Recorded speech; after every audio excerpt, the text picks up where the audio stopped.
It's Don here from the board. Thanks for coming along and checking out this video.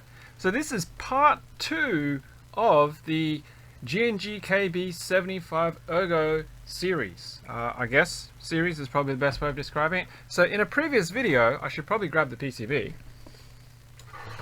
I unboxed and had a look at this, which is the latest project that I've been working on, which is a 75% Alice inspired type layout, which I have been commissioned to develop for GNGKB.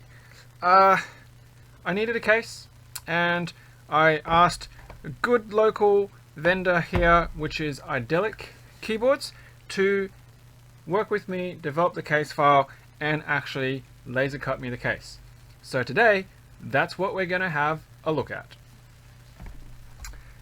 This is actually the first time I've received anything from Idyllic, so pretty excited.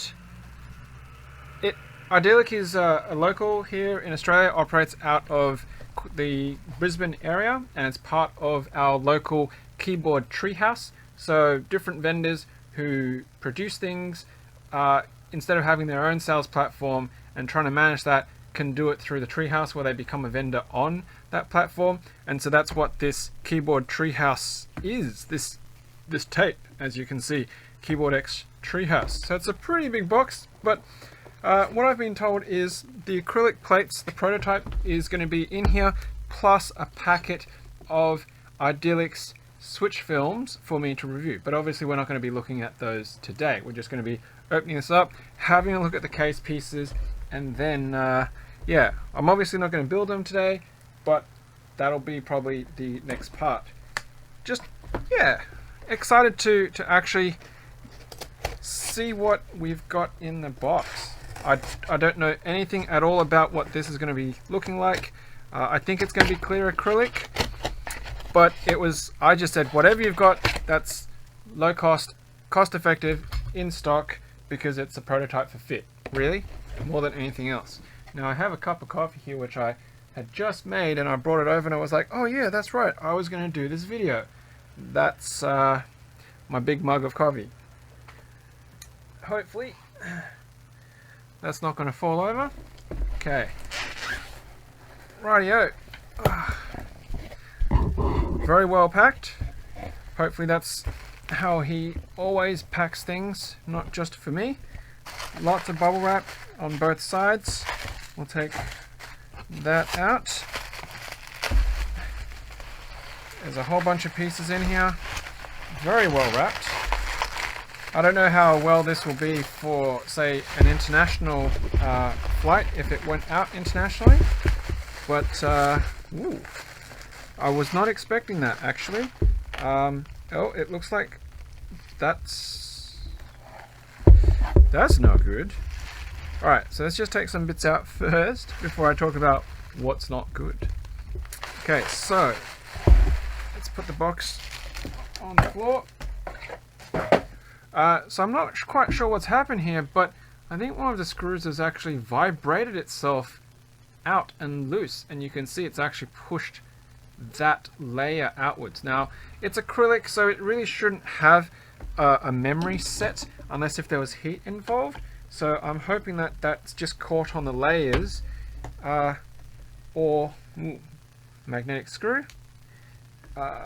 That's... Oh, there's a piece of acrylic actually caught in there by the looks of it, that little block, and that's what's caused it. So I think that's a bit of cutout that's actually fallen in there, and he hasn't realized that, and it's got in the way. Now, that's okay, I can deal with that, I'm not too worried, but that's what it looks like without those bits of plastic removed. So that's going to sit in underneath there, and what you're going to see and what you're going to realize is it's got a massive edging around that, but it's actually designed, we tried to design it so that when the PCB sits in it, it's an even amount of distance from the keycaps on both sides. So the PCB, if you have a clear case, is actually going to look slightly offset, but it has the same gap distance around. So what else you get in here is the feet that will go onto the case, and here is the packet of the switch films, which it looks like one of these switch films tried to escape. So I'll put that aside for a different video at a different time. But thank you very much, Idyllic, for putting this together. Let's have a quick disassemble, just so that we can get the PCB in place, maybe, so we can have an idea of what it looks like and if everything lines up. Where is my ceramic screw dish?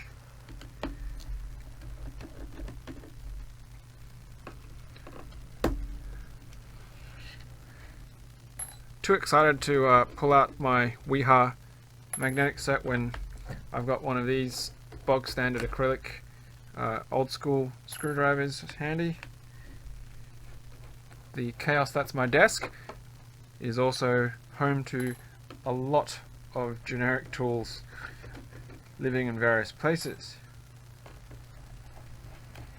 Okay, so let's lift this base off. I really like that angle riser design. I think that's pretty neat. It's just a couple of layers of acrylic that have been put through the standoff on that side. So there is the culprit. There is this tiny little acrylic piece that got wedged and was causing that bend. So once that's gone, I think once we reassemble it, it should look good. So we've got M3 standoffs here. We've actually got a cutout there for the Elite C controller that will live in it.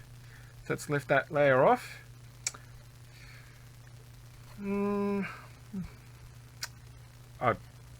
Doesn't matter, it's prototype, not really an issue. Now you can start to see there's a bit of flex happening on the layers, but once it's under tension, it should not be a problem. We've got some open layers, we've got some closed layers, and they should sit in quite neatly there. There's the PCB. Now I'm going to drop that in just like that. Now I've got my Elite C here, and I'm going to try and do a test fit for the height, I guess, maybe for the position.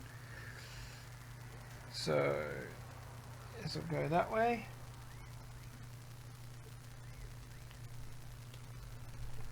I've got the zigzag footprint, so it will actually allow me to push these in and it'll hold it reasonably okay. Zigzag footprint, if you're not familiar, enables you to actually put a controller like the Elite C or a Pro Micro into a PCB socket without actually having to solder it. The friction fit, because the pins are actually going left, right, is actually really cool. So there you go, that's fitted in, and position wise I think we should actually be pretty good. Where's my bog standard switch? Gonna have to try and fit that through in a very chaotic manner. Switch pins, and look at that fit on the controller over there. Beautiful, perfectly centered hole, and well, I'm going to say that is an absolute cracker of a success, because if I line that up, I'm going to get all of these holes in the right spot, I guess. All of these plates wiggled in. There we go. And then I'll put this back on top. We're going to get a little bit of protrusion because I haven't trimmed the pins on the actual Elite C, but this will kind of give you an idea in general of that fitment there is the gap there. Okay, so that's actually, I'm really happy with that. That's actually done really, really well. And in terms of the placement, if I flip that over, now I know it's only held in by one switch in the corner there. Let me just grab some switches out of my ye old trusty switch tester thing. Pop that one out and feed that one in the bottom corner there. Got a rotary encoder spot there. It looks, just got to make sure that one sits in the pins. There we go. It looks good. They all look like they line up. Very happy with that cut. Very happy with that fit. Awesome. Super, super happy with that. So the next stage is I will have to put this together. Whack in some diodes, pick some switches, solder it in. I've got the QMK developed, but the QMK currently is not compiling for me. I don't know what I've done wrong. I'm probably going to have to reach out and get some assistance from someone in the community to help with that bit. Because hardware is definitely more my forte than the software part. And as for these bits wiggling, because we had a bit of concern that this post, this particular screw point there, is actually too far from the socket. I actually don't think it's too bad. Once that's under tension, I don't think it's going to move too much to be an issue. But future iterations of the case, maybe if there's sufficient interest for this board and the kit, we could change the number of screws on the top to get it closer to there and be a bit tighter on that fit. Rightio, so I'm really pleased with this design and how it's turned out. Obviously the fit will be much better once you solder that in and trim off the excess on those pins. And then it's just a matter of flashing that controller and getting it to work. Now, I want to ask everybody who's actually watching this though, what kind of switches should I be putting into it? Because I've actually got, I've got Holy Pandas, I've got T1s, and I've got some cream, the Novelty cream switches sitting around. So yeah, let me know which ones you think I should use to put onto this board, and then we'll get that going.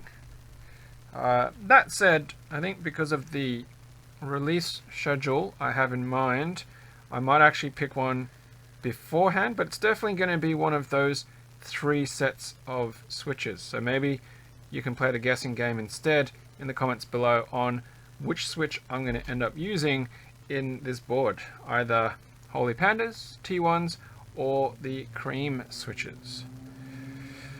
That's it. That's it. If you like this kind of stuff and or you want to get a custom acrylic layer case cut and you're in the Australia or Oceania region, heck, even if you're overseas, I'm sure Idyllic will send overseas. It's just a matter of the cost for postage. Please swing by the Keyboard Treehouse and check out what kind of offerings are on there. And you'll be able to see some of the best of what our local designers here in Australia are putting out. That's it. We're done. Part 2. Hopefully part 3 will maybe be like a time lapse of me putting this together and then talking about and checking out the final built prototype of the GNGKB75. So thank you very much for checking out this video. You know the deal. Buttons below, comment, etc, etc. And of course, as usual, until next time, happy clacking.